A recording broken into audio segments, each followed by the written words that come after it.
अस्सलाम वालेकुम friends, this is Ghazanfar Khan और आप देख रहे हैं Ghazni's world. I welcome you in Ghazni's world. Friends, Chinese social media पे एक वीडियो वायरल हुई है और बेसिकली ये वीडियो इंडियन सोल्जर्स जो डिटेन हुए थे लास्ट ईयर 2020 जून में, जो इंडिया चाइना की टसल चली थी लद्दाख और गलवान वैली में, उन डिटेन्ड इंडियन सोल्जर्स की वीडियो जो है वो वायरल हुई है चाइनीज़ सोशल मीडिया पे और पूरे इंटरनेशनल प्रेस ने इसको बहुत ज़्यादा कवरेज दी है। उसकी रीज़न क्या बनी, उसके ऊपर आज बात करेंगे। फ्रेंड्स, अगर एक्सपर्ट की बात करें तो उनका मानना है कि ये जो वीडियो वायरल हुई है बेसिकली इसकी टाइमिंग जो है वो बड़ी इंपॉर्टेंट है। ये बिल्कुल जो कॉर्प्स कमांडर मीटिंग हुई थी between Chinese army commander and Indian army commander, उस मीटिंग के फ़ौरन बाद ये वीडियो जो है वो पब्लिश हुई है। अभी तक ये कंफर्म नहीं है कि ये किसी गवर्नमेंट अकाउंट से पोस्ट की गई है और ना ही किसी गवर्नमेंट अकाउंट ने इसकी कोई रिस्पॉन्सिबिलिटी ली है, लेकिन ये भी कहा जा रहा है कि ये वीडियो सिर्फ एक वीडियो नहीं है। चाइनीज़ आर्मी के पास इस तरह की और बहुत सी ज़्यादा वीडियोज़ हैं और वो टाइम टू टाइम, अगर ये मामला हल ना हुआ बिटवीन इंडिया एंड चाइना, तो वो टाइम टू टाइम इसको पोस्ट करेंगे।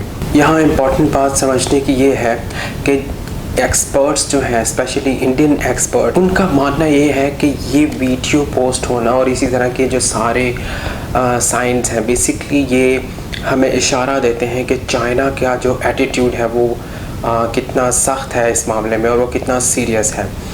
उनके मुताबिक चाइना जो है वो इस पूरे सिचुएशन को अपनी टर्म्स पर जो है वो हल करना चाहता है, यानी वो किसी भी दबाव में नहीं आ रहा।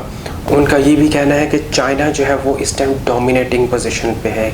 चाहे हम ऑन ग्राउंड बात करें तो चाइना जो है वो डेप्सैंग और हॉट स्प्रिंग के जो एरियाज़ हैं उनमें अभी तक मौजूद है, वहाँ पे उसकी प्रेजेंस है, बल्कि उसकी जो मिलिट्री प्रेजेंस है वो बढ़ती जा रही है। साथ ही में उन्होंने अपना मिलिट्री इंफ्रास्ट्रक्चर डेवलप किया है वहाँ पे एरियाज़ में, इन दोनों एरियाज़ में, जो कि बहुत स्ट्रेटेजिक लोकेशंस हैं और इंडिया के पर्सपेक्टिव से ये एक बहुत बड़ा सिक्योरिटी थ्रेट है कि वहाँ चाइनीज़ सोल्जर्स जो हैं वो कंटिन्यूसली पेट्रोल कर रहे हैं, वहाँ पे प्रेजेंट हैं और इसके साथ साथ चाइना उनकी जो तादाद है वो बढ़ा रहा है। तो इन दो मेन एरियाज़ को खाली ना करना और साथ ही इंडिया का डोमिनेटिंग पोजीशन, यानी ये ऐसी पोजीशन जहाँ पे वो चाइना को एक तरह से दबाव में ला सकता था पिछले साल, उनका वहाँ से इंडियन आर्मी का रिट्रीट करना, बेसिकली इसने चाइना को बहुत ज़्यादा जो है वो कॉन्फिडेंस दिया है और यही चीज़ टॉक्स में भी नज़र आ रही है कि चाइना जो है वो अपने टर्म्स पे सारे मसले का हल चाहता है।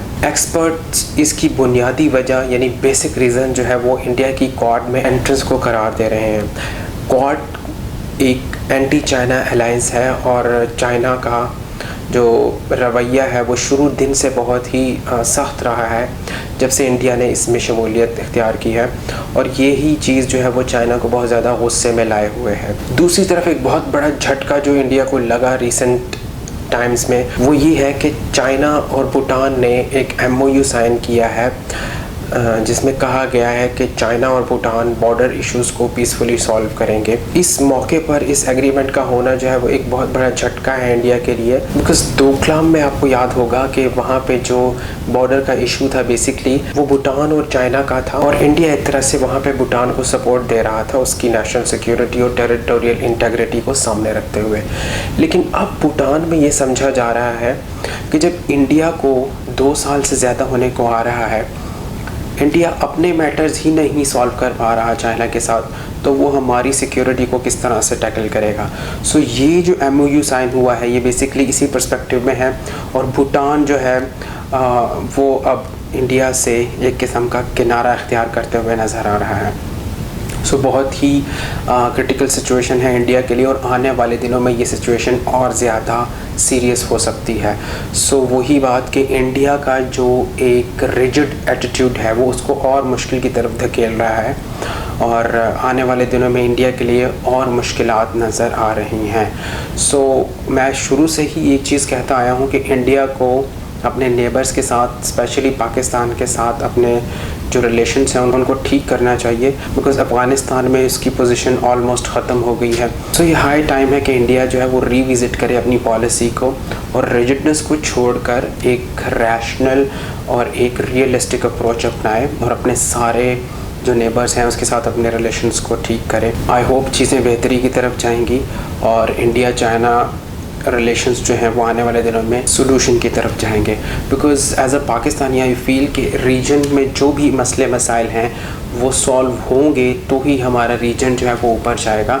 कोई एक मुल्क कभी भी ऊपर नहीं जाता, कोई एक मुल्क अपना अकेले का सोच कर आगे नहीं जा सकता। कंट्रीज़ जो हैं वो रीजन के बारे में प्लान करती हैं। सो अगर पूरे रीजन को ऊपर जाना है, प्रोग्रेस करनी है, तरक्की करनी है, डेवलपमेंट होनी है, उसके लिए ये बहुत इंपॉर्टेंट है कि डिस्प्यूट और प्रॉब्लम फ्री साउथ एशिया उसकी तरफ हम जाएँ। आई होप आप मेरे व्यूज़ से एग्री करेंगे। मेरी वीडियो को लाइक करें, कमेंट सेक्शन में अपना कमेंट दें and keep subscribing Ghazni's world. Thank you so much. अल्लाह हाफ़िज़।